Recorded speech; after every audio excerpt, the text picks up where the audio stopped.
more information about what actually happened in the district. And so I said I would get back to you on that. And your questions were what affordable housing had been built or preserved and what tax programs were used. There had been 7 projects from the 2024 to 2014 to 2024 timeline. And these are them. These are all 7. 5 are new construction that used 421A. 2, yes. We can. Can you expand? Full screen. I am so sorry. I should be doing that full screen. Yes. Yeah. And I could read them. I mean, I wasn't necessarily. I'm going to provide you this in writing, but there's just not very many, right? 68 Charlton Street, 216 Hudson Street, 102 Charlton Street, 501 LaGuardia Place, 100 Barrow Street, 111 Varick, and 13 Spring Street. That's it, right? That's it. 2 were in preservation, meaning they didn't involve any new affordable housing. It was just preserving them. The 5 projects that used 421A were new affordable housing, and there were 124 units.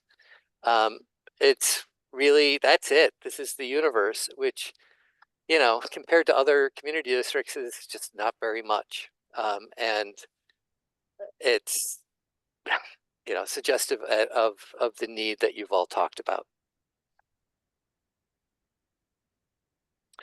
You've also asked about what might happen at different development sites. You asked us to look at this particular development site, 8 West 14th Street, what might happen today and what might happen under City of Yes for housing.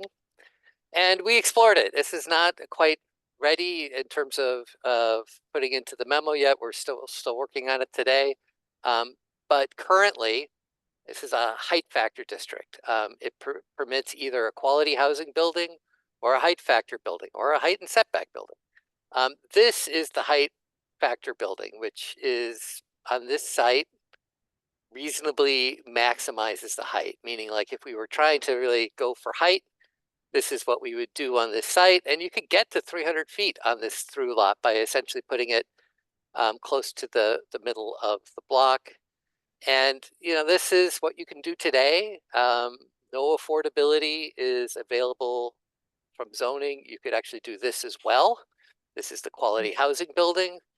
And it's actually slightly larger than the height factor building, but it covers most of the lot.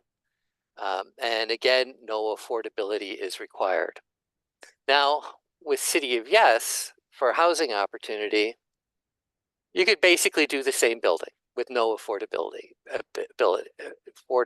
So you could do a quality housing building, height limited. They're showing it the exact same building. You can go deeper into the lot, but you probably wouldn't just because you don't need to. And again, no affordability. And then with UAP, however, you can grow the building by 20% for 20% affordable housing. And I'll do that again. This is without the affordable housing. This is with the affordable housing. Again, there'd be 20% of affordability in the building. It would be required to be permanent. In a rental, it would be eligible for 485X as well as the 20% from City of Yes for Housing Opportunity, the UAP. And I tried to make the height factor building work, but I can't. I can't make the height factor building work under City of Yes for Housing Opportunity because it has these street. Okay, so the way it works now is that if you're a quality housing building, you have to line up with the street. You have street wall provisions in quality housing buildings, but you don't have them for height factor buildings. But in the changes that they're doing for housing opportunity is that you actually have lineup provisions for all buildings. And because of the street wall, or I'm sorry, because of the sky exposure plan, I just can't make this building work. I could make something work there, but it wouldn't be very reasonable, and probably the more reasonable building is this building. And so that's why we're showing it. I think it's notable. I mean, I didn't really quite realize it until we tried it. Is that at the very least, these City of Yes for Housing will discourage the use of the height factor buildings on a site like this and may make it actually even practically impossible. Okay, so does City of Yes for Housing make changes to special purpose districts? And the answer is yes. 35% of the pages are in the special purpose districts. And you have special purpose districts. And I'm sorry, this is all still a work in progress, but I'm ready to go over a few of them. Soho NoHo, Little Italy, Hudson Square, Hudson River Park. And in general, City of Yes it simplifies. It often, but not always, removes the custom bulk regulations in a special district in favor for the generic or the standard citywide regulations. And then it also makes changes on the themes, including adding 20% for UAP or senior housing.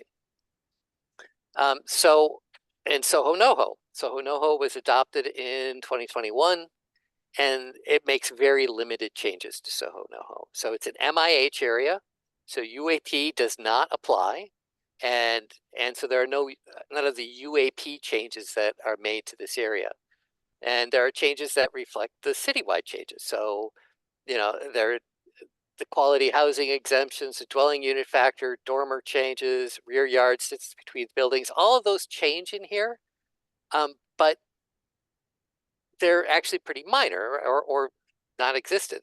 So for example, Soho NoHo already has 20 feet for legal windows. If we're going to change that everywhere, you don't need it in the special district anymore. Likewise, the dwelling unit factor is eliminated, so the density section is eliminated. It's really minor in Soho NoHo. In Little Italy, it's a little more significant. And Little Italy, we're getting into a lot of detail here, and if you want me to skip ahead, we can. But I'll go through the changes. In this case, the ones that are bolded are a little bit more significant than the others. And so in Little Italy, it removes the requirement that sidewalk cafes be approved by the Board of Estimate. And open, right, Board of Estimate hasn't existed in over 30 years. And that probably should have been a change made during the open restaurants changes. But open restaurants, that program moved the sidewalk cafes out of zoning and into the jurisdiction of DOT, and this has been deleted there. It increases the FAR for UAP and senior housing by 20% in Area A, increases maximum lot coverage to what the underlying proposal is, which is essentially 80% in interior and through lots. And that's an increase from either 60 or 70%. And it eliminates the 30-foot rear yard requirement. This is, again, pretty standard. It's happening everywhere. Little Italy had this requirement for 230 square feet of floor area per room. That's gone. It's a kind of rule. They called it anachronistic in the annotated text, and I would tend to agree. Housing opportunity removes the 75-foot height limit, which is hard-coded into the text, and it's replaced by the R8B for an interior and through lots, and R7D for corner lots. It's not changing the zoning. What it's doing is it's saying use the height and setback rules for these districts for those different lots in Area A. And so what does that mean? So R8B has a 75-foot height limit, exactly the same as what's there, and you can get to 110, or I'm sorry, 105 with UAP. So the R7D has a 105-foot height limit, which you can get to 125 with UAP. So it's a little bit of an increase in height on the corner lots in Area A. Okay, the street wall provision is no longer custom to the special district and applies 35-631, which is essentially applies everywhere with mixed buildings and commercial districts. The recreation space requirement is deleted and replaced with quality housing requirements. This is a fairly significant change just because the recreation space and landscaping regulations were fairly extensive in the Little Italy and are not quite as extensive in quality housing. The special conversion regulations are deleted and it will be governed by the standard Article 1, Chapter 5. And Little Italy actually predates the conversion rules from Article 1, Chapter 5. So it's, I think, appropriate to move it over to the citywide. The street tree regulations are removed. The citywide would apply. Now we've moved to a different area, Area 1A. I'm sorry, A1. FAR coverage is updated, 20% UAP coverage that goes up to 80%. So FAR and coverage is essentially accommodates for UAP. In Area B, all the custom bulk regulations are replaced with the standard regulations for C63A. And this essentially says use C63A instead and deletes like a page and a half of text out of it. And C63A isn't that different than what the Area B sections required. It's like the closest match to it, in my opinion. In Area B, the open space, landscape, and street tree regulations change like they do in Area A. It's a fairly significant lessening of those requirements. In Area C, height can increase up to 115 feet with UAP. The underlying is unchanged at 85 feet. Again, lot coverage increases from 60% to 80% or 100% for corner lots. In Area C, the open space, recreation, and landscape tree requirements are all changing, right? So in all of the areas, there's fairly significant changes to those. That's my summary. Again, I can fold all this in if folks want to get into the details, because I know that it's an important special district for you all, and there are a lot of changes to it. But there's nothing that's unexpected, I think. It's very much on theme with what City of Yes for Housing is trying to do. So Special Union Square District, only a small part of this is in your district, south of 14th Street. And the changes are limited. Again, the underlying FARs to permit 20% more floor area for UAP and senior housing. It maintains the unique height and setback requirements, but they're modified to accommodate UAP in terms of height, in terms of the height. And then again, the street wall requirements go, instead of being custom to this district, go to the citywide. And then this is still a work in progress. I'm not done with Hudson Square, but a lot of the Hudson Square is essentially to convert the inclusionary housing program to UAP. And that's where I'm at right now with this. And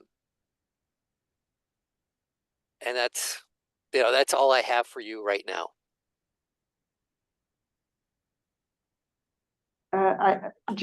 Eugene, is your hand up?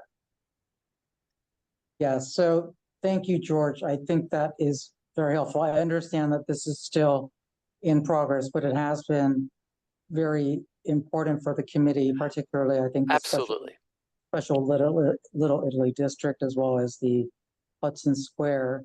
I would like to, I guess, frame this question toward DCP and try and get some of their ideas for how to increase, the level of housing. I think, maybe we could focus first on the Hudson Square. It's the most recent one, just that you just touched on.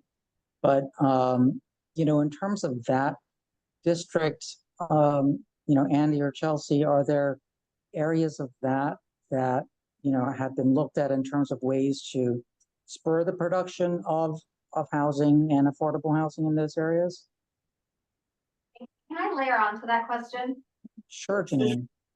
I didn't take I don't have a copy of the slide with the affordable housing that was achieved that's been built the last 10 years. But the Hudson Square rezoning from the DEIS, I don't have the FEIS handy, had 679 of units of affordable housing projected from the regional worst case development scenario 1.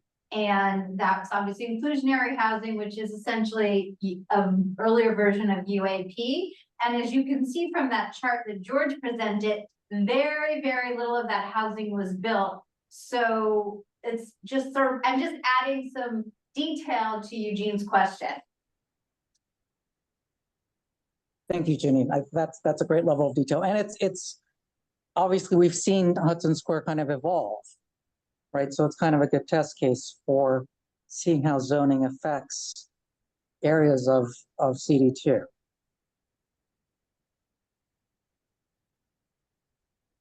Yeah, I mean, I can start, but I'll, let John jump in and sort of talk about sort of philosophically how we as a department expect UAP to grow affordable housing generally across the city. But Hudson Square is a little bit difficult just because the residential allowable FARs are already at their maximum, both sort of under the pre-cap lift. They were already at their maximum. So what we're doing in Hudson Square is a really light touch. We're basically just swapping out the old inclusionary housing formula with this new UAP framework. So that makes it sort of a little bit difficult to increase the availability of housing production there without an upzoning, which would require, basically a map amendment that would have to go through a separate ULIRP process. To Janine's comment, yes, it's true that in the DEIS from, I believe, 2011, 2012, there was a lot more housing and affordable housing projected in Hudson Square. I think one, EISs are not sort of meant to be a crystal ball necessarily and try and project exactly what is going to result. It's supposed to show sort of, what is the reasonable worst case that might be expected from this scale of a rezoning. And so I think the EIS did accomplish that. Unfortunately, the number of affordable housing units that resulted was not what we necessarily would have wanted to result. But I do think that back in 2012, when that rezoning was going through, one of the primary goals was to maintain a balance between uses between residential, commercial, and industrial. And in that respect, it has been achieved. The commercial market is really strong in Hudson Square, and we've seen a huge amount of commercial development result. That being said, the market has shifted significantly in the last few years just because of COVID-19, different work from home patterns. So we expect that, most likely going forward, there's going to be a softer market for commercial development, and we might see more residential development as a result. Want to jump in on that because I do have the DEIS in front of me, and I know I wouldn't expect you to have it. I don't know if the goal of the rezoning was to create a balance. I think the goal of the rezoning was to create, it was a huge upzoning, and it allowed residential for the first time. It was only office space. I mean, it was only, office space was as of right. So basically in the EIS, 23% of the projected floor area was supposed to be office, and 68% was supposed to be residential. So I don't think a balanced concept is really what it was expected. In fact, Trinity Real Estate, who filed this, proposed a new public school from the get-go because they were expecting so many units of additional residential housing, both affordable and market rate. So in this case, you had a huge upzoning, inclusionary housing, which you can say is a version of UAP. And in terms of production of affordable housing, and it's been 10 years, which I think is the reason for the 10-year timeframe. I think it's safe to say it's been a failure in terms of producing affordable housing. So why this is a failure with essentially an old version of UAP and a huge upzoning, why would just UAP produce affordable housing at a greater level? I would just Yeah, so- underscore what Andy said before, is that over the last 10 years, commercial has obviously outcompeted residential in this location. And that underscores the need, if you want to create a bunch of housing, you have to create a significant amount of capacity so that on sites where those opportunities can take advantage of, you create housing and affordable housing. I think a common misconception among several of the commentators on City of Yes is that, like, when you do a rezoning or a neighborhood rezoning for that matter, that you're going to get 100% take up of whatever capacity you create. It's always the case that in order to get 100 housing units, you have to create the capacity for 1,000 or even more. And so that's kind of what's happening here. The market for commercial outcompeted residential in this particular part of town over the last 10 years. Like Andy says, the market has shifted considerably during and after the pandemic, and we do absolutely expect to see more housing here. But to me, that just underscores the need to do broad-based zoning modifications like City of Yes to create housing capacity everywhere, so that in neighborhoods where the time is right, you can see that housing and see that affordable housing. And like George laid out in his presentation, we're increasing capacity for affordable housing across all special districts and across all non-special districts throughout Community Board 2. And we fully expect that that means if and when housing gets developed there, that we will see a significant share of affordable housing in CB2. We'll at least do very much better numbers than we have over the last 10 years. And I'll just mention that if you go back to George's chart showing where affordable housing has been developed in CB2, the largest projects have been in Hudson Square. And if you go to the zoning resolution, Article 8, Chapter 8, and you read the preamble, it does talk about supporting a growth of mixed residential, commercial, and industrial neighborhoods. So there's that. Sorry, I was slow.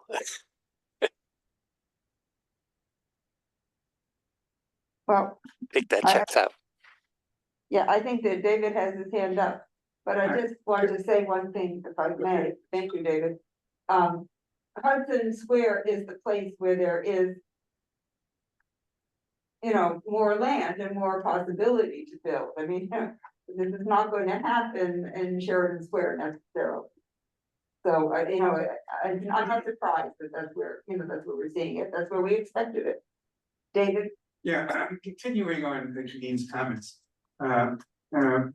She and I and some other folks I was chair of the community board when we did Hudson Square and negotiated it with the Trinity people.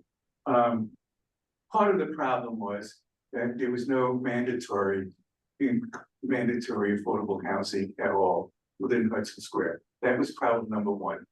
The incentive to put affordable housing was minuscule, and the private sector chose not to take it because it was so minuscule, and it was just a very hot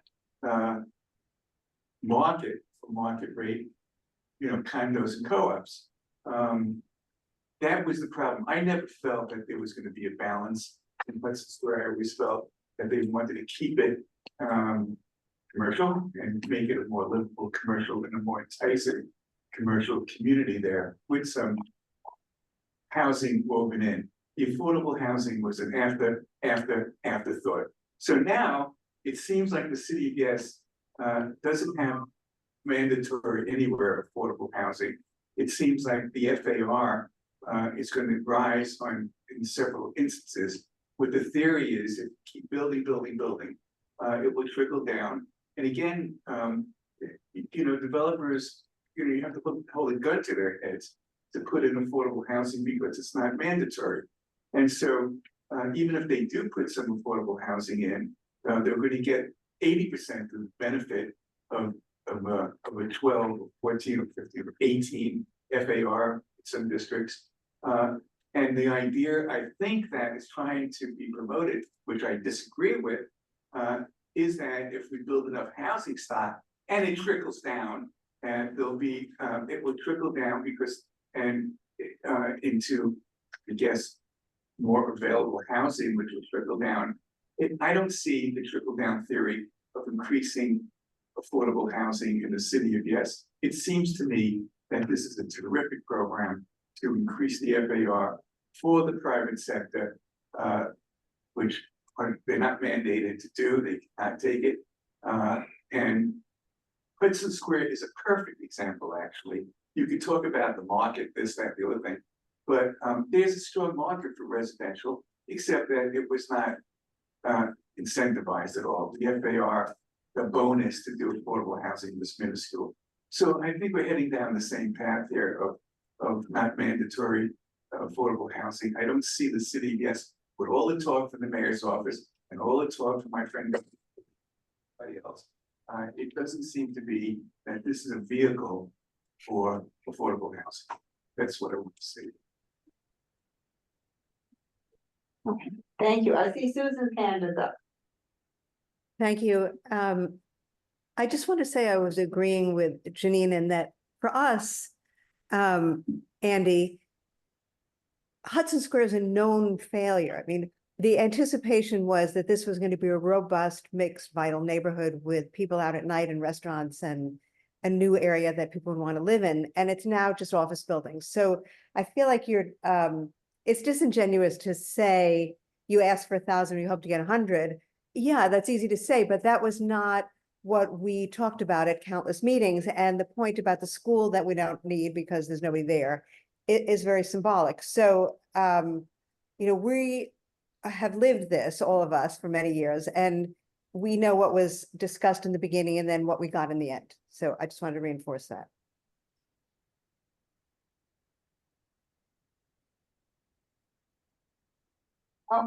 Frederica?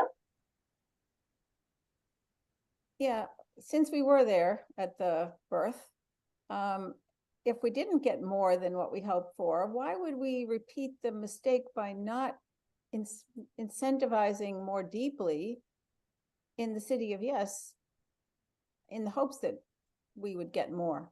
Why would we just leave it? Why would we just transfer it from one program to the other without enhancing the incentives? Or making it mandatory. John, you want to take that?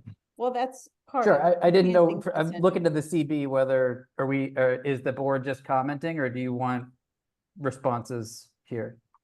Well, I'll just say, John, I think that, and Frederica, I think what you're hearing, and you've heard it before in all of our other comments, we're going to get more market rate housing. That's what we realized. But what we've lost in our community, and I've lived here for 45 years, David for longer, what we've lost is the diversity of people who live here and the diversity of housing price points. And we think that makes for a good community. And we're trying that, and that's something that we want back. And that's why we've gone so hard on 388 Hudson. And we're trying to be the motor on that, and we're working, hand in glove with you on that very successfully. And we'd love to identify some more places where we could do that. So I did, sorry to interrupt. I did ask a question and I would like to hear the answer. Why aren't we, can you wait? putting more bait in the trap this time around? Okay, so there's a lot there. First of all, zoning can't control the market. We've seen some rezonings like Hudson Square where we've gotten less housing than we expected. We've seen other rezonings like Long Island City where we got a lot more housing than we expected. I don't think that either Long Island City or Hudson Square are places where it would have been appropriate to, restrict down to just residential or something like that and not let commercial thrive. And so, like I said, you have to take broad-based approaches to create a lot of additional capacity so that new housing can be created in the right place at the right time. And, I know that CB2 has experienced really tremendous changes over the last, 3, 4, 5 decades. And the story of CB2 is the story of the consequences of a housing shortage. I mean, when there is not enough housing, it leads to the human consequences that are laid out in Where We Live, our fair housing report that, undergirds this entire effort. It's not an abstract thing. It's not like some trickle-down economic theory or whatever. I push back against that strongly. It's something that operates in all of our lives and has real human consequences. It's what drives, if you look at Where We Live, the rising housing costs. It drives the gentrification and displacement pressure. It drives overcrowding. It drives homelessness. It drives segregation. And so our approach here is to create more housing in every neighborhood across the city so that neighborhoods like Community District 2 that are very well advanced in this cycle. I mean, you guys have been experiencing the pressure of a housing shortage for decades now. You know how significant demand for housing is in your community district. And yet, parts of it have been shrinking because there's no zoning that enables more housing to be built. And so what we're doing here is we're creating additional housing capacity. And that's exclusively for affordable housing across most of your community district, so that if anybody's going to do more than they can do today, it'll include affordable housing at an average of 60% AMI, which is better than the current programs. And so I know that it's really hard sometimes to look at the broader dynamics of a housing market beyond the community board.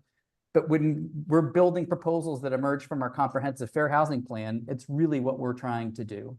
And we recognize the pressure that CB2 is under, and we're trying to create, be responsive to the desires of the community board for more housing and more affordable housing. And these are exactly the approaches that we would do to create that.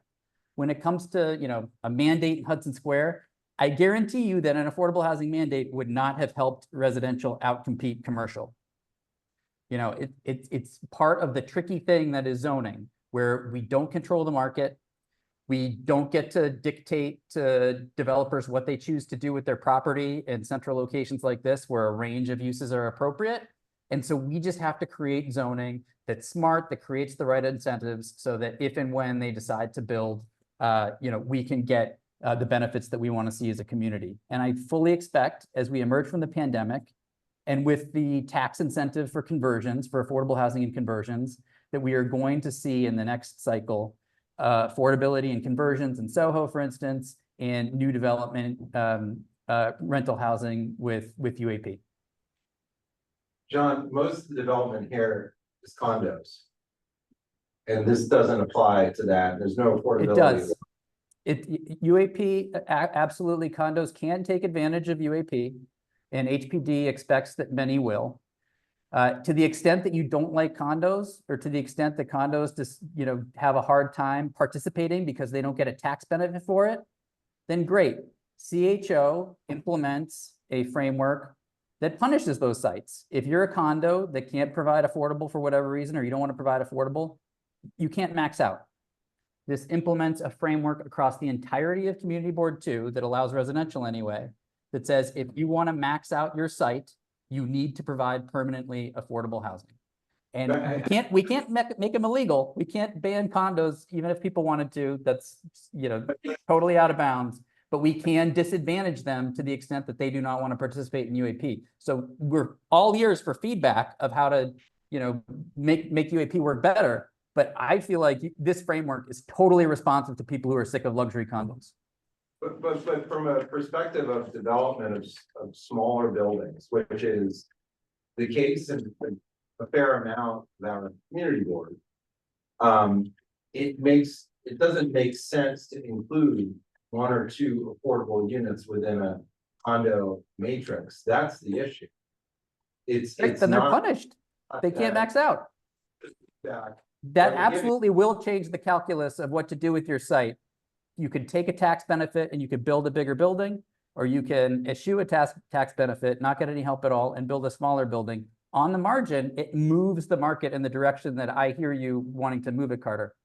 But what I'm saying is it's not practical in managing a building in that manner. From a developer standpoint, it becomes too complicated.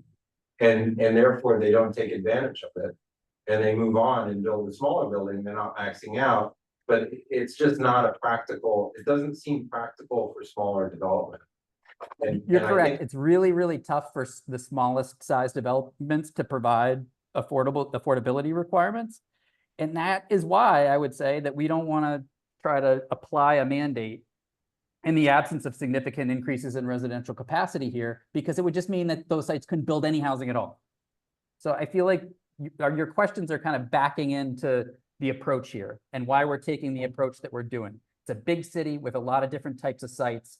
We want to take the approach that will maximize the amount of affordable housing that we can produce. And, it might be counterintuitive to some, but you can see it if you look to other jurisdictions like San Francisco, which had to pare back its affordability mandates because it killed the housing market, to Westchester, where affordability mandates are basically producing 0 units. New York City is far and away the leader in affordable housing production, far and away anywhere in the country. We know how to do it. And so we're taking approaches that have worked today and we're expanding them geographically. But John, we're talking about our community and that's what we're responding to here. And we're identifying a problem and you basically, I think, told us it's background noise at one of the other meetings. And No, I would never say that. Anyways, go ahead. well, that's what you alluded to. So we're trying to think of commentary and feedback that we can give to you. And you're just ignoring what we're saying, the practical aspect of building buildings, because we would like to see more about affordable housing. And is some of the reality, the incentivization is the issue.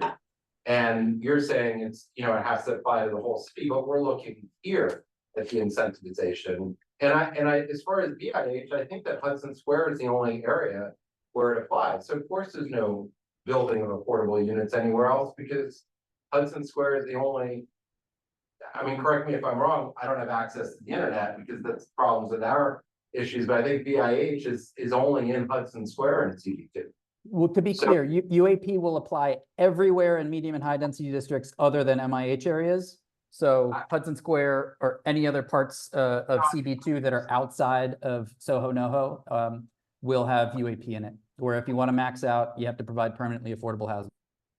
I'm commenting on your response to the limited development in our community of affordable housing. The reason is because BIH is only applicable in Hudson Square. So you wouldn't see it anywhere else. And that's the point. So when you're telling us, whatever it is, that's the only place where we would see it. And MIH, I think, is only mapped in Soho NoHo, correct? So, and even there, we're still getting commercial buildings that people are looking to build instead of housing on a couple of sites as well. So the thumb doesn't seem to be on housing there either, which I think was one of our feedback items. And that's our response is that from our community, the thumb for residential, the thumb on the scale is not in that direction. And it's also not to rentals, which would be the easiest way to implement this. So we're trying to figure out how we can provide feedback because that's not what we're getting. Well, and I think that your point was, look, and I'm paraphrasing, you have to develop luxury housing somewhere, but we'd like to see some other mixed use rental housing developed. And how can that, it only seems that can be done through rezonings and that the city of Yes is not doing enough to incentivize that. No, Carter, we can and we really want your feedback on these proposals individually. If it seems like I'm pushing back in a different way, it's just when it seems like the community board is suggesting that this is somehow worse than the status quo. If I'm hearing all the community board feedback, clearly, which is you want more rental, you want more affordable, you want to expand the areas of the community district where affordable housing can be created, then absolutely this framework advantages rental over condo. For the first time, it takes an inclusionary framework and expands it across 100% of medium and high density districts. And so, you know, for the first time ever, if you want to max out your site, the only way to do that is providing permanently affordable housing. And I honestly can't think of a stronger way to create housing and affordable housing than taking that magic wand and applying an inclusionary framework across all medium and high density districts that have sites that can support rental and affordable housing. I have a lot of hands up. I'm going to do a little bit on seniority, and we'll start with Susan Kent. And then if George still wants to comment, and then it'll be Arturo, Frederica, and Eddie. Susan, go ahead. Thank you. John, my concern is that we're looking at our district as though what's being built here is, you know, all we see is the luxury housing. But it's, and you talk about, you know, maxing out a site. The type of housing that's being built here is not merely luxury, it is super luxury. And it is of a sort that is offering the proposed purchasers or occupants are not simply being offered luxury, but exclusivity. They do not want to see, you know, it is a disincentive to have, you know, more moderate income people living there. It is actually not in developers' interests based on the profile of these developments to max out, if maxing out means you're going to have non-rich people living there. And I think that's an important consideration because those are the types of developments we're seeing. It is in developers' interests to have less, but get more per square foot. And our type of development, it may be unique. It only occurs in a few places in the city, but it's an important quality. So I don't know how the opportunity to max out a site really is going to apply to us. Yeah, I mean, in super high demand places like Community District 2, where it's really hard to build housing, like your densities are much less than they would want to be given all the housing demand there. That's a function of that. You see housing aimed at the highest segment of the market. And the best we can do as part of, you know, our citywide fair housing approach is to try to create a little more capacity across all the sites in Community District 2 in a way that removes a little bit of that pressure and perhaps allows like less stratospheric types of housing to be built. But when people complain about the highest, you know, level of the luxury, I don't blame the developers for that even. It's my fault. It's because we don't have the zone capacity to create enough housing to aim anywhere else. If I'm a guy who has a plot of land in New York City at this point, given the housing shortage, you know, I'm going to aim for the top of the market probably. Like it's the most rational thing to do. If we're creating more capacity across the city, then maybe we can take the edge off of that insanity a little bit. And, you know, again, we talk about all these details or things that are happening on this particular site or that particular site. I just always go back to first principles and where we live, our fair housing report that shows how the things that you see in Community District 2 are part of much broader dynamics that we are trying to address with this plan. And so the effects on Community District 2 don't just depend on how we're changing the regulations in Hudson Square or whatever. It depends on what's happening in the other 58 community districts as well. And so that's why we are asking the community boards to take a broad perspective on this as well. We recognize that you have responsibility to your district, but your district's problems are caused, you know, in other parts of the city too. I respect that the idea that, you know, there's a bigger picture here, but since we're only, you know, our mandate is District 2, it sounds like we basically have to concede that we're simply not going to we're going to keep losing that diversity because because the developers will do what is most logical for them, which is build what gets them, you know, the greatest return. Yeah, if you want to arrest, that's always going to be the case. And there's nothing that you or I or anybody else can do in, you know, a system of private land ownership. People are always going to try to aim to the top of the market. What we can do is we can try to create a much healthier housing market than we have today in New York City, which, you know, is not 500,000 units in the hole, that doesn't have this, you know, severe and longstanding housing shortage that leads to some of the infirmities that you're talking about. And so I totally respect and understand your commitment to community board too, but it does, you know, take a broader perspective if you're. Oh, we lost you. I think we lost the sound. I thought I heard my voice, but I wasn't being heard. George is next. Yeah, I just briefly on this is that I'm going to agree with John on something that he said earlier. I want to emphasize it is that our current zoning doesn't do hardly anything for affordable housing in your district, right? It's terrible, right? You have one inclusionary housing area, you have a tiny little optional area.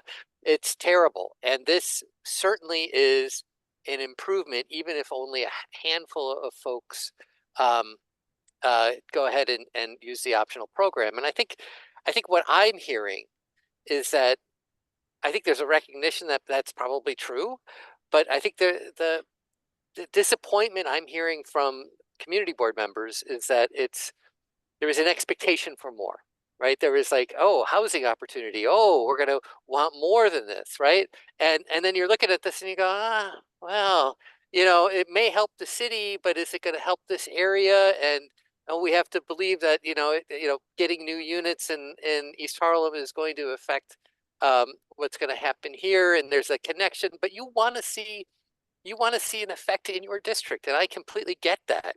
And I think the frustration that I'm hearing is reasonable, but I'm also hearing what DCP is saying because they have a job to look over the entire city, and this is their solution that they've picked for that. It works for some places. It works better for some places than other places. Thank you, George. Arturo is next. Cool, thank you. I just wanted to maybe second some of the sentiments that other community boards have already shared. I think it is disappointing to not see a mandatory affordable housing component in this plan. And coming from the Bay Area and looking at the San Francisco and Berkeley, California programs, although some have been updated given the change in residential activity post-COVID, I still think they're actually great programs that have seen a lot of successes. So instead of looking at the recent changes that have happened due to, post-COVID changes, I'd like to see those examples studied further for where they have worked and how we could emulate the components of that and translate them and replicate them for our district, for our city's needs.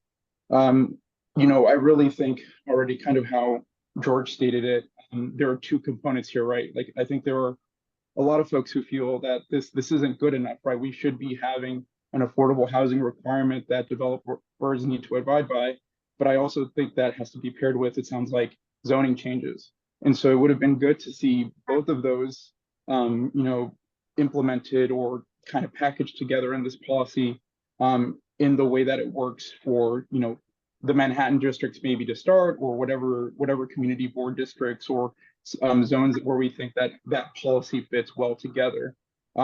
Because like you're right, the status quo isn't great. It's not sustainable. But I really wish we could ask ourselves and with given the input that you're receiving from the community board, to ask, can we do better? Are there changes that we can make to make this policy better? I would love to see that, that appetite, that collaboration. I know it's not all on you, so I'm not trying to call you out specifically, but I think those are the things that we really need to have to make something like this work, and for people to feel that this isn't, a giveaway to developers, but that we are actually trying to create housing that's affordable for people at all income levels.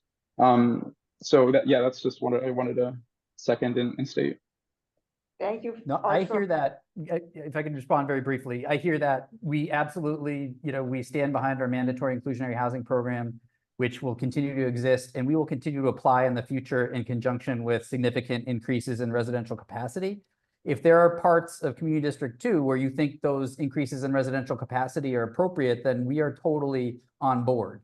Here, where we're not increasing market rate capacity, only adding for permanently affordable, mandates aren't, they're not legal, they're not good policy, and so it doesn't include mandates here. But you guys also just went through a neighborhood rezoning where that was the approach. So I don't know if you guys are exhausted by that, but city planning is always open if community boards want to look for other opportunities.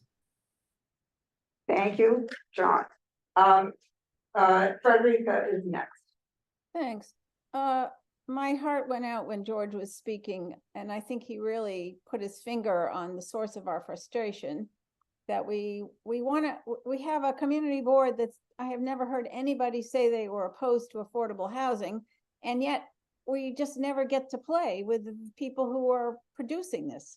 So I'm asking DCP, given our willingness, can you be more interventional? Can you add incentives, maybe specifically to the Hudson Square area, to add incentives to customize City of Yes? And so you really give us a chance in that area, which seems to me to be one of the ripest, and the scale that you're looking for. Can't you do something to make this more than just a cookie cutter thing where we can't participate? What can you do to customize City of Yes so Hudson Square produces more? And are you willing to do that? Oh, go ahead, Andy. No, I was just gonna say probably what you were about to say, John, is that there's not a whole lot that we could do to Hudson Square specifically that's within scope for this particular application. But I'm so ecstatic and happy that, you know, I'm hearing all of these voices that you say that, you know, this proposal is not going far enough. And I'm especially excited that this is being recorded because, you know, we will absolutely work with you to work on subsequent upzonings in CB2. And I'm delighted that you're going to support that. But I don't think anybody That sounds, said I mean, what we're saying, and I just jump in here. scary sounding, I think. On Soho NoHo, you specifically told us, and That's literally what I heard. well, no, both of those areas, what you did is you told us those were important commercial areas, and the city messed up the balance. And the failure of Soho NoHo was during COVID, and you messed up the balance on that, where the housing is not a priority from a developer's perspective. Both of those you identified as important commercial areas, and you got exactly that. We have new headquarters for major Carter, we're 2 years out from the Soho NoHo rezoning. I have 2 meetings this week from developers that want to convert buildings into residential. Okay, well, that's great, but Hudson Square, let's talk about that. You have, you know, we're 10 years out, you have Google, you have Disney. Google bought out significant affordable housing that was going to be developed. So, I mean, the city has to accept some of the failures here on its visioning for the future. And that's what we're talking about, is the thumb on the scale of residential development. Okay, Carter. And right, in the sense that the city is not capable of exactly predicting. We're going to just, we need, Eddie Spiegel needs to go. So hold your thought, you might get it in later. Thank you, Eddie, it's been waiting so patiently. Thank you. Thank you guys. Thank you all for, you know, the thoughts here, and George for your presentation. I am in support of the City of Yes's citywide approach here. You know, I rent in a citywide housing market. When I look for apartments, I look else in other community districts besides this. But I appreciate the board's concern about affordable housing development. And so while being supportive of the full plan, I am curious how City of Yes could incorporate more restrictions on down conversions. I think that's been something the community board has expressed in the past on, you know, mega apartments being created when you have new zoning like this. And then while I think mandatory inclusionary is kind of a blunt, imprecise tool, I am curious, not using MIH as a tool for affordable housing, rather what tools, maybe we're getting too much into tax policy, at what new developments can fund the affordable housing fund for 100% affordable buildings.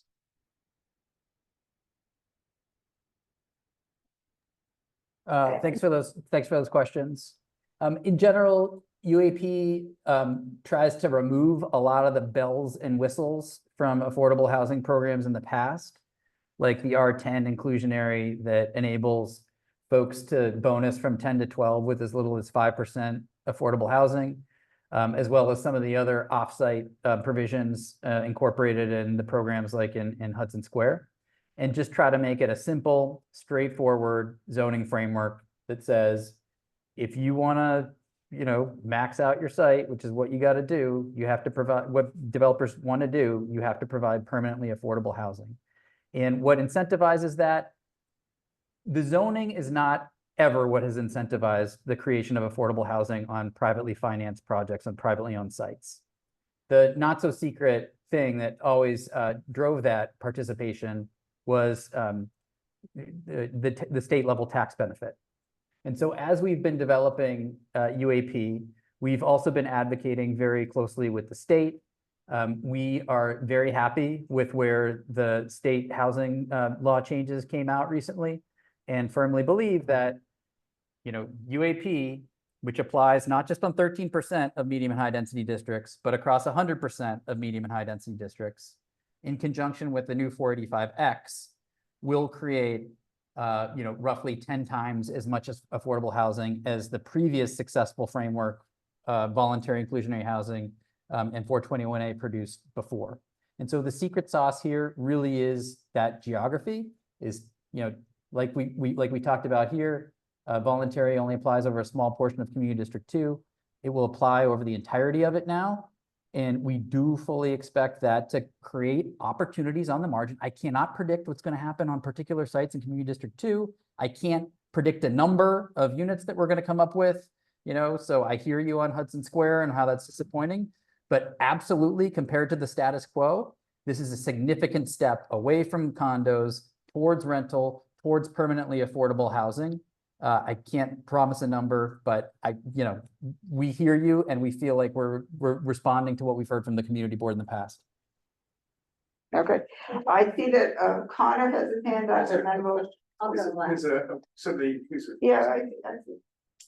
Is it a quick question just on the Hudson Square special district? Like, I guess the only thing I was thinking about was if in theory you wanted to incentivize more residential development, could you change the FAR allowances for commercial, given it's a special district?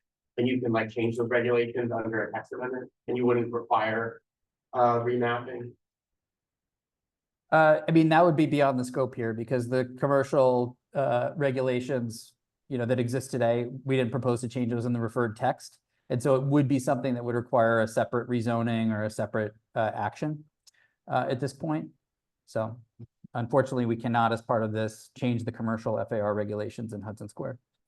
It's like a scope issue, but it's like, in theory, if you wanted to propose to like incentivize more residential development in Hudson Square, that would be a text amendment because it's a special district versus like changing the actual zoning, the underlying districts of that neighborhood. I mean, honestly, if we wanted to change the commercial regulations in Hudson Square, that sounds like a zoning map change to me.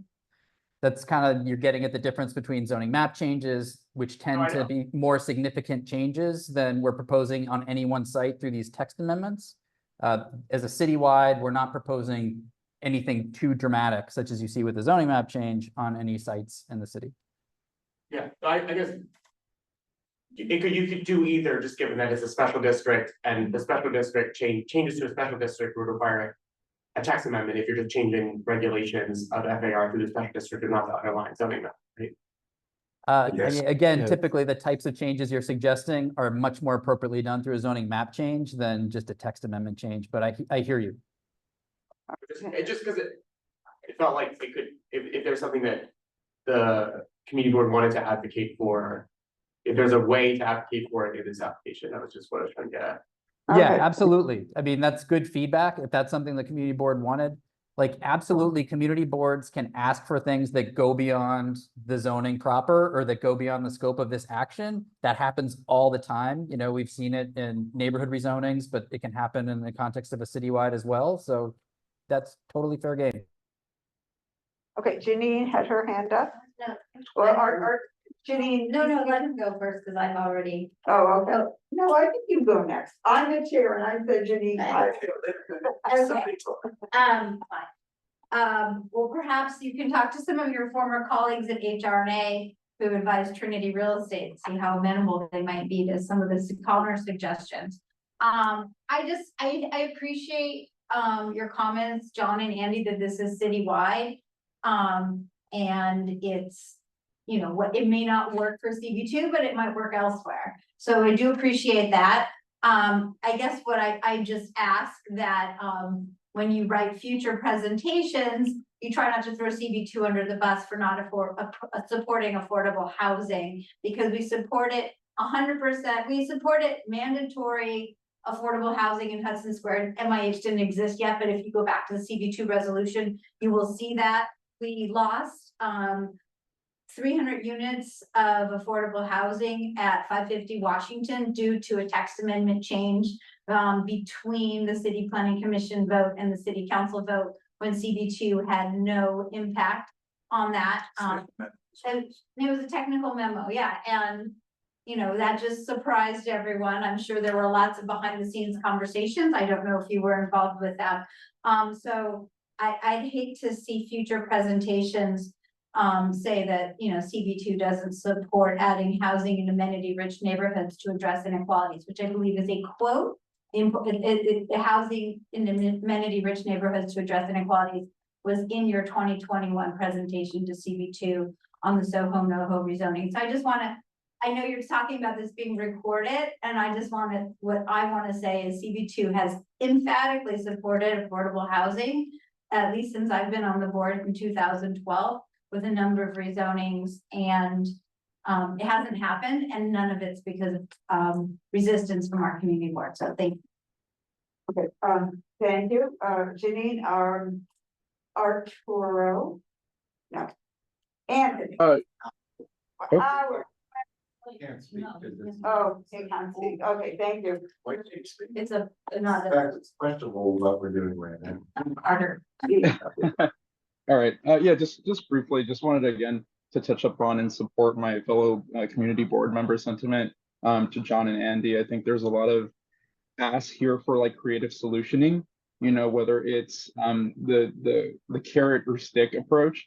I think we just really would like to see a more broad set of tools that we could use to support, I think, a series of priorities that we have, which includes affordable housing. Okay, thank you. Thank I'd you. like to hear what he Arturo. has to say. I just want to flag, I did bring a little material. Would you like to speak? It's more just to hand out, but like I can go over it. Yeah, no, I think that's great. All right. Okay, do you have any wrap-up comments, GCP? 2 minutes, please. Because we're going to have hear something from Connor next. I'll just say, again, big picture, these are the proposals that emerged directly from our fair housing reporting that we did in 2020. And we're extremely proud to be taking a full citywide approach for the first time in city planning history. We have heard that so much every time we go to neighborhoods for site-specific actions. Why don't you just take a citywide approach? And for the first time, that's what we're doing. I just remember when, you know, the deputy mayor put all the agencies in a room and said, okay, what are the actions that actually could affirmatively further fair housing across the city, could address affordability, overcrowding, homelessness, gentrification, and displacement pressures? These are the things we proposed at the time. I never in a million years thought that we would actually be able to put together a proposal, especially that touches things like lower density areas or touches things like the highest value parts of the city as part of a fair housing package like we are here. And absolutely, if we are successful and can take a citywide approach to address some of the housing market's problems, it absolutely will address many of the things that you, the community board, community board 2 have talked about tonight that you do not like about the status quo. And we will certainly get more housing and more affordable housing in community board 2, community district 2. I can't say where it's going to be, but also don't forget about things that happen in the other 58 community boards. That affects you as well. And sure, it's easy always to point to the gentrifying or neighborhoods experiencing displacement pressures as the folks who suffer under the status quo. We fully recognize that neighborhoods like yours do as well, and we want to help. Thank you, John. Now Connor is here from City Council Member Chris Marquet's office. He has also been working on this, and George is still here, so we'll ask you for a wrap up in a couple of minutes, please. So, but you have something you wanted to share or? Oh, yeah, I just printed it out. So, you know, I know been promising this for a while. And this isn't everything, but I just wanted to bring something to this meeting. So I can just hand it out, and I'll just go over quickly, and like, I'm sure you'll get like a digital copy. But it's like what we did with the last one, like, it's just supposed to be like a breakdown from our perspective of like what's being proposed. And then there is like a little opinion section on some of our concerns and things that you, or that we're planning to advocate for at the council level. Connor, can you also send a copy to Mark so he can share with us online? Yeah, I can't do it right now.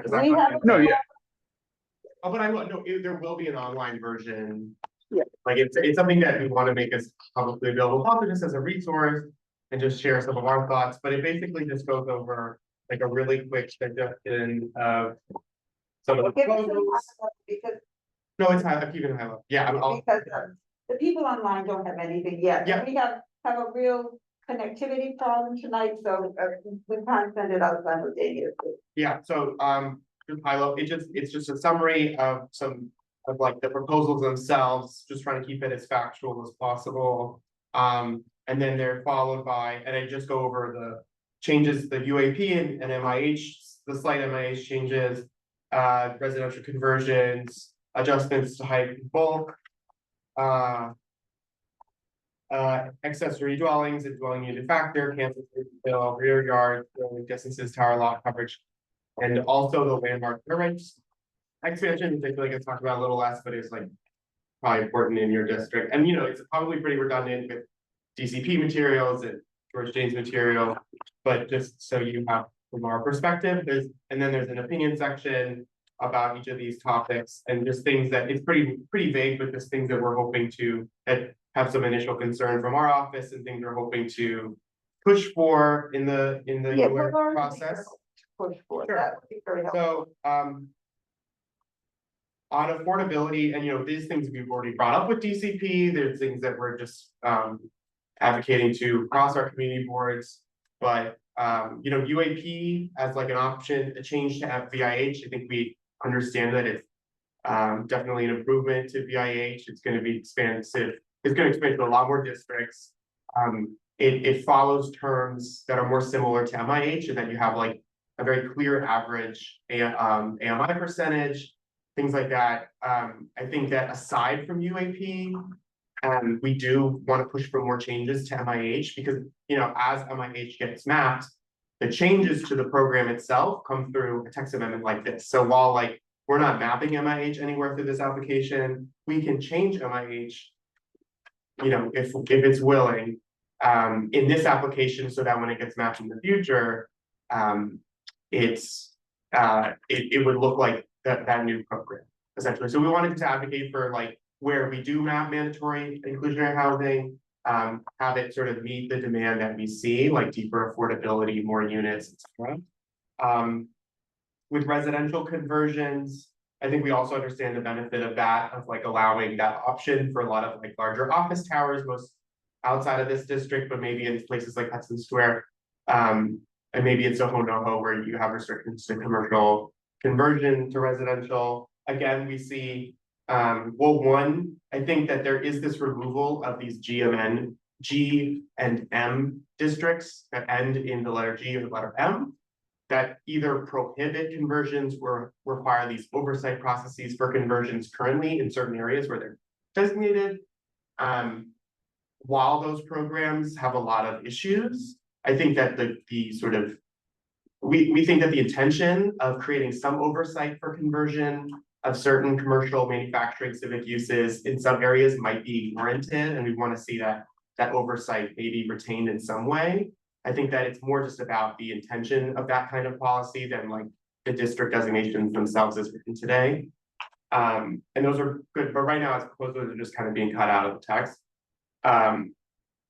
Also, we see that in allowing these new conversions in these buildings, that's another sort of bargaining chip that we could use potentially for some sort of affordability provisions in those contexts, right? Currently, and this is also something that we talk about in terms of campus infill, and it might get complicated how exactly you apply these kinds of provisions to these spaces, but we think that new infill on campuses and new conversions in commercial buildings should kind of be seen as opportunities for affordable housing, not just through UAP, but just through their own provisions, since you're expanding the sort of options for developers in those areas.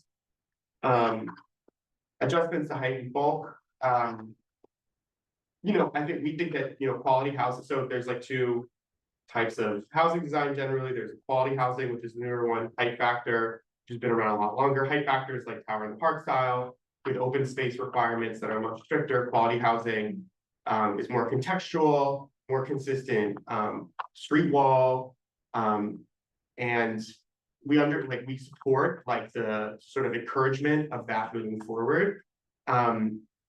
There are some tweaks to height limitations and FAR allowances that we might look to modify slightly, just to make it more consistent, make sure that nothing is too exaggerated. Like right now, well, one, there are a few districts that, as proposed, would see a slight FAR bump without UAP.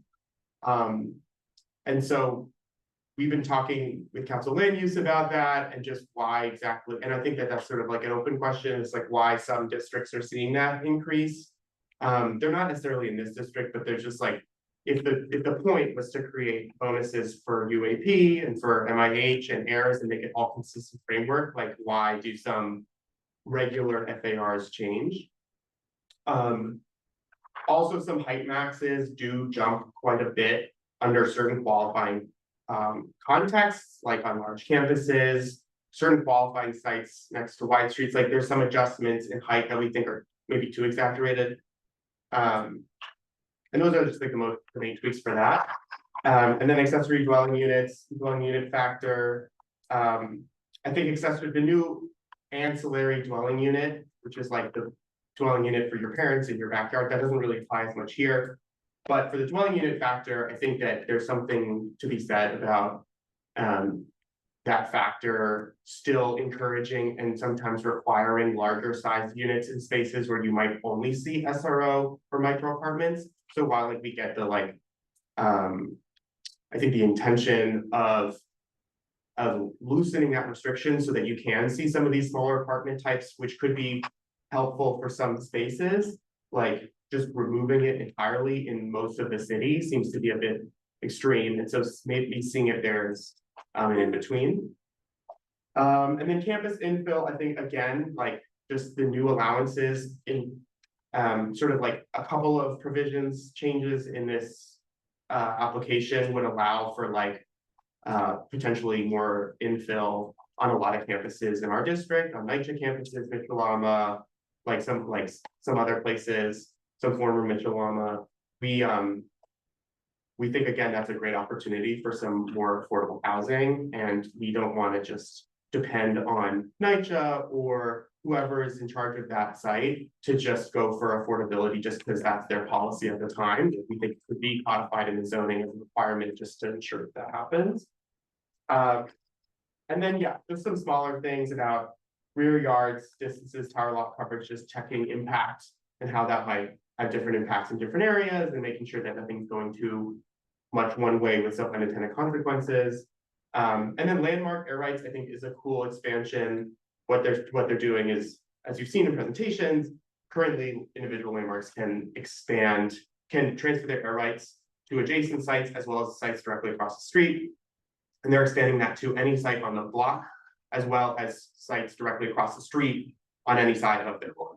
So it expands it a little bit, but a lot in the sense of like it could create new opportunities for landmarks to sell their air rights, which would, one, limit the developable floor area on their site, so there's no real redevelopment incentive anymore, right? Because if you bring the air rights down to what's there, for like a church or whatever landmark you have, then there's no, even if you wanted to fight LPC to demolish a building or whatever, like you can't really build some big tower just because of all those unlocked air rights. Or those locked up air rights, I guess. Plus, it would create funding for a lot of these individual landmarks for maintenance and things that, because a lot of landmarks do fall behind. So we think that TDR is like a really important program for individual landmarks. And we have some in our district that could take advantage of this expansion. But again, it's like one of those impact things where it's like, there's so many individual landmarks in certain districts in CB2 and other parts where you want to make sure that you're not creating this huge like frenzy of transfers in a certain district where you have a huge concentration of landmarks. So again, it's something that we're supportive of, but like want to make sure that doesn't have any unintended consequences in one part of our district. And just to speak to the last piece, which is this little chart that I've been making for this. It's very small, but it's basically just trying to combine all the proposed changes to FAR and building heights across districts, depending on what program you're opting into, what program is newly available to your district. Because a lot of this is scattered throughout the proposal, and hopefully it's helpful to just see it all on one page, even if it's maybe too much information.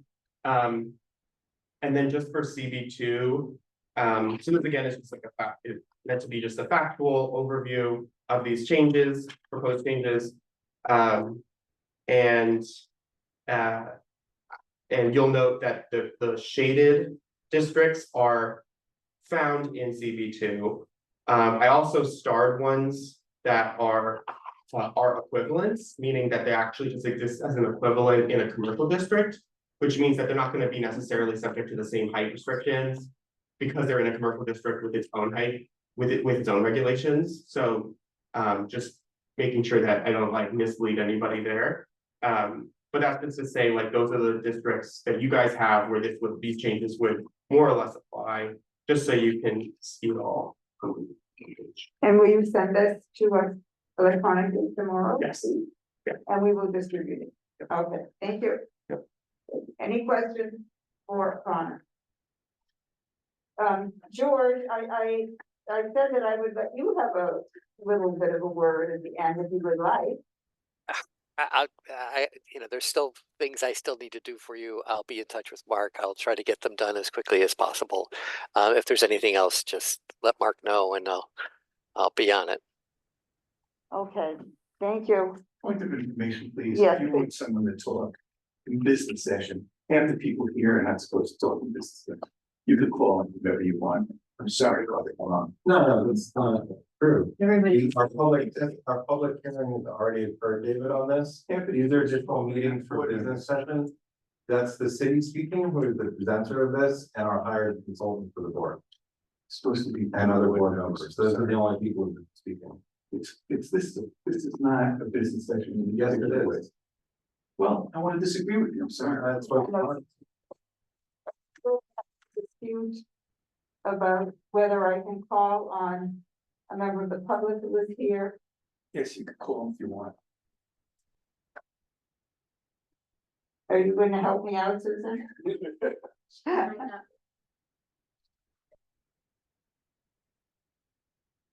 He doesn't hear you. Oh, yeah. And then I'm gonna share with you that ground. Thank you. Did you hear me, Susan? I'm sorry, no, I didn't. I'm sorry, well, there's a member of the public sitting here who would like to speak, and, we have two committee members with two different opinions. Am I allowed to allow someone to speak from the public? It's at your discretion. I mean, you're not running an official meeting since you don't have a quorum, so I feel that if this is an opportunity to hear them, why We not? already had a public hearing, Susan, on this, and it was marked on our calendar as a public hearing, which is where the input from the public comes. And this is continuing business session. business. And I'm sorry, I thought you didn't have a quorum, so it's not actually an official business session. Well, we already have denied members of the public speaking at our other business session meetings, so that's just what it is. And Excuse me, I'd like to talk. There's always been the discretion of the chair to allow someone to speak at a business session. I'm sorry, it always has been. And if you want to be strictly to the letter of the law, if you're not a maybe we should have a meeting community if board it's member, strictly the letter of the law. Can you call on speak first, please? Okay, I will, Howard, I would like to hear what you have to say, Mr. Fuentes. You had your hand up earlier. And thank you to everybody. I was just saying that what I have to share is not that groundbreaking. I'd like to thank the members of DCP for the presentation this evening. You know, I'm left with the feeling that I don't quite follow what we're trying to solve for here with the city of Yes, because really, if the thrust of the program should be to create more affordable housing, then that should really be the focus for the city and the state, rather than a complete retooling and revamping of our zoning laws. I think that there is, I don't think that by creating additional condominiums is going to result in resolving our affordability crisis in the city and state of New York. I think that there are vast swaths of land in Brooklyn, Queens, Staten Island that are all available for development. In the past week, we read a sad article in the New York Times about the San Juan Hill neighborhood that was knocked down for the creation of Lincoln Center. In that instance, the city and state authorities and powers were used for ill by knocking down these neighborhoods. The city and state remain vested with those same powers and can use them to purchase buildings that are currently rent stabilized and rent those out to tenants. They can buy that land and hire developers to build more affordable housing. They could limit specifically any new developments to affordable housing. And so I don't believe that the city and the state are using all of the tools at their discretion to really tackle the problem to create more affordable housing.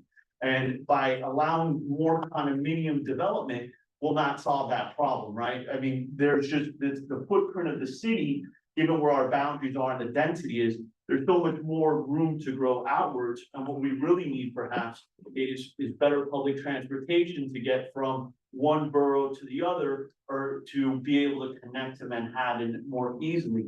I don't see this program as being able to resolve apartments that are going to be able to rent for $1,500 a month, right? It's just not in the cards by building all of this. And so that is something that I wanted to share. And I also think that, the co-op market as we know it is a huge sector in the city of New York. It accounts for 80% of our housing stock, and you can't rent your co-op. And so this entire block of units that's already been built, that is available, that has the possibility of being rented, is completely being overlooked for the benefit of just creating additional units, which will, create more noise, create more pollution, create more traffic, when we have so many other possibilities with the existing zoning.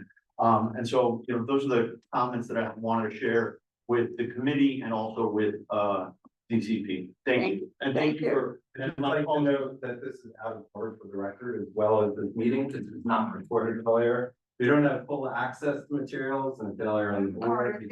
No, I'd like to, this wasn't recorded earlier. This wasn't recorded earlier. Carter. I'm sorry, it's very difficult to hear. If Carter, could you speak closer to the mic if you're gonna ask a question? Sorry. I'm just saying that the meeting is out of order, the comments are out of order, there's no access in the meeting room for wireless internet, which we've discussed before is a requirement for our offsite meetings. We've discussed this with full board meetings, and so we're continuing to have this meeting as if it's an official meeting when it's not. And we're taking testimony from the public when we already had our public hearing, which was the first. He just said it was testimony. So anyway, Crawl. That's not my character. Thank you, Carter. We understand your point of view. Were there other? Arturo has a question. Oh, Arturo, thank you for raising your hand. Thank you, Katie. It was just a small request for George. I think you gave a example of a lot on 14th Street. Would definitely be interested in learning more about some of your insights for that area where CB2 borders with Chelsea, since that seems like an area where we may have opportunity to build more housing. So I'd definitely be curious to learning more about those projections or any insights you can share on that. George, let me answer that before you do. Just that Arturo understands the context. At a couple meetings ago, Arturo, the committee asked to identify a couple of sites in the CB2 that are currently close to development and or in the early stages. And we gave George 2 addresses. One of them was on 14th Street, another was on 8th Street. And we were asking him to show us what it looks like, what we think it will look like, because it's going to be under the current rules, and what it would look like in the future. It was what it would look like if it were developed under the city of Yes. So it wasn't really, it was 2 specific places, not, this sort of the border between the village and Chelsea in general is very particular. George is free to answer, but I just wanted to give you the context because I don't, it wasn't available. No, thank you, Katie. I appreciate that. I have George? really nothing more to add. That I'll finish it up and include it in my materials. Thank I you. have one. Yes, Janine. I have a question for city planning. I know as unrelated to housing we've talked about tonight, one of the goals of the city of Yes is to update the zoning text because it hasn't been updated in years. And I was looking up something a couple months ago and it was really cumbersome because a few blocks were pulled out of the Soho NoHo rezoning. So the M15B language remains in the zoning text amendment. As I don't know if I have John's attention because he's looking sideways. But I guess my question is, have you reached out to Councilmember Botcher if he would be interested in adding those 2 blocks into the special Soho NoHo mixed use district to simplify the zoning amendment? And what has he said? That would be a zoning map change, Janine. This is only a text amendment, so it could not be part of this action.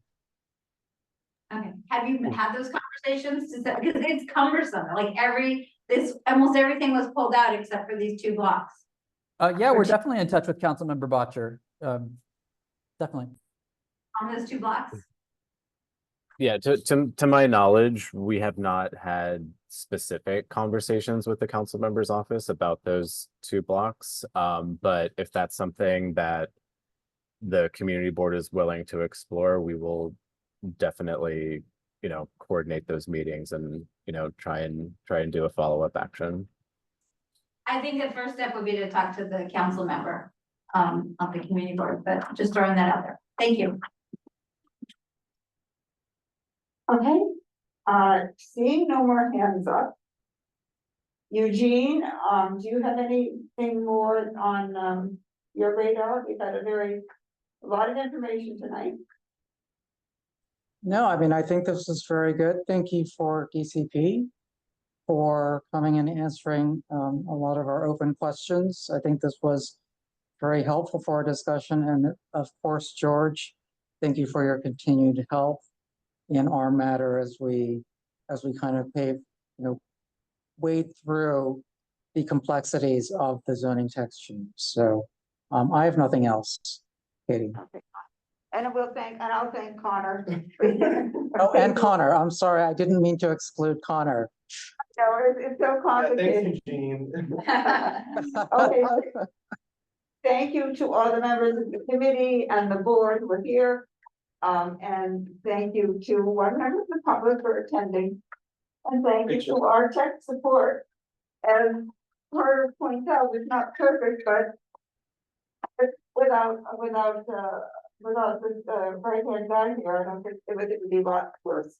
Did you want to say something finally, Frederica? Yeah, I just, what is the step from here to our reso? Are we going to have a reso, to discuss between now and our July meeting? I expect so. We've got a good framework and we have things to fill in. But our meeting is on July, our next meeting is on July 10th. So I think we should be ready to discuss them. Well, we'll be voting that day, right? Yeah, Okay, thanks. vote, discuss and vote. I'm gonna let Emma go next and then John go last. No, I think, thank you all, and I apologize, I was late to this meeting due to the schools and ed meeting. This was really helpful, thank you all. I was just going to follow up on Frederica's point. It sounds like the committee will be voting on July 10th. I know that's a little bit in advance of our full board. As a non-committee member, and I know other folks are probably interested, I'm just curious if that resolution will be circulated like in any time advance of, there's so much work to be done, but I'm curious when other folks who are not on the committee could expect to see that working resolution. And again, with all patience for the fact that there is much process and work to happen here. It will have to be after July 10th. Okay. Okay, perfect. So July 10th, and then it will be shared for full folks. Okay. I don't Thanks. know, but Eugene and I have to work that out. Okay. Okay. John? Yeah, sorry, just for anybody who's watching the video in the future, I do think George's example of 814th Street is a really good one. It shows how housing opportunity pushes away from height factor, the old 1961 zoning. If you can't do height factor, if you can't do the tall buildings, that's a further disadvantage of condo. So away from height factor towards contextual, away from condos towards rental in a way that I would fully expect to get affordable housing on that site. And the sum of housing opportunity is just the sum of little tips in the balance that housing opportunity provides for sites like that, for infill on campuses where you're mandated to do non-contextual today, but we want to provide the ability to do height limited infill for irregular sites, obstructed sites.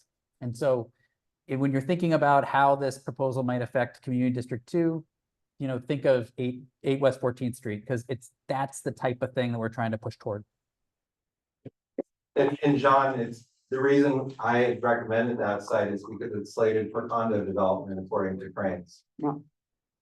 Well, I hope maybe they have time to reconsider, but there, you know, will be development sites in the future. And so as it would affect this site is as it would affect similarly situated sites across the community district. Wish we were here last year or 2 years ago, sounds like.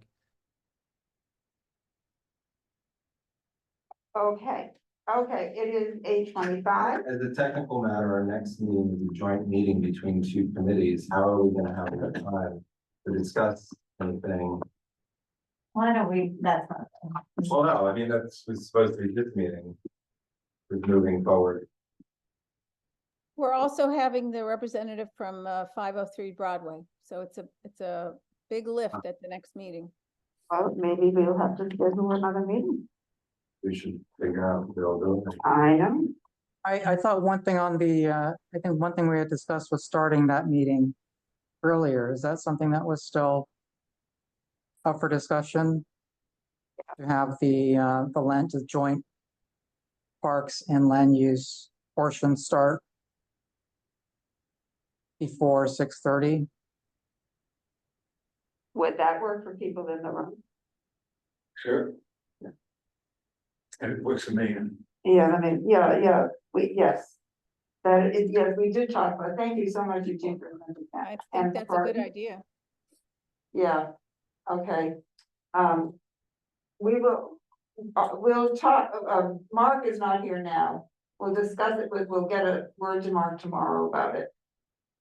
And get that in the works.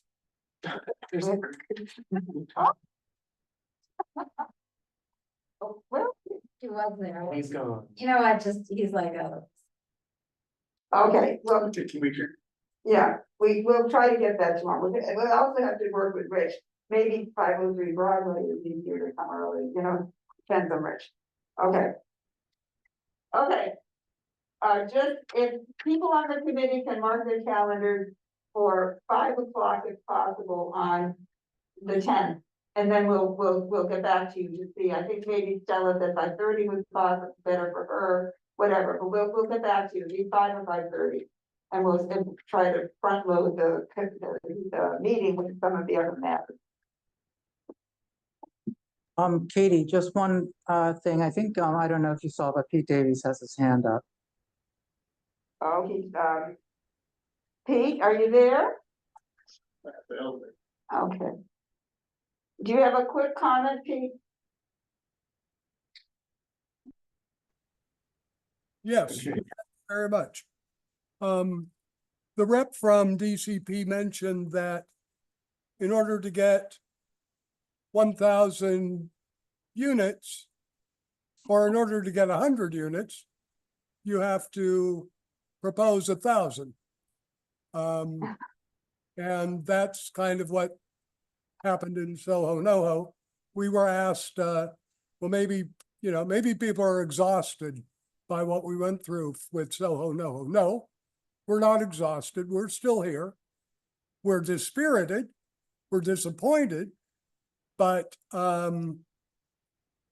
this idea that, well, I mean, they sold Soho NoHo on 3,200 plus new units of housing. But what we discover is that's not real housing. That's the possibility of maybe all those units. So when you're selling this new City of Yes without any numbers, it's just a very odd thing.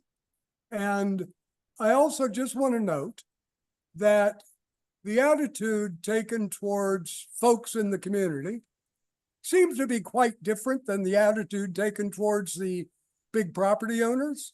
I don't hear anybody saying, well, we've got to, from the city, saying we got to get Trinity Real Estate to be more supportive. All I hear is, well, we can't force them. So we got screwed at Google because the property owner there changed its mind. We're getting screwed at Trinity, at Canal and Varick, because the property owner changed his mind. We were going to get, what, 800 units of housing there? That's what we were told. Now they've changed their mind. So all of these promises of, well, if you let us change this, switch that, move this, add that, maybe you'll get a little bit of housing. It's all a mirage.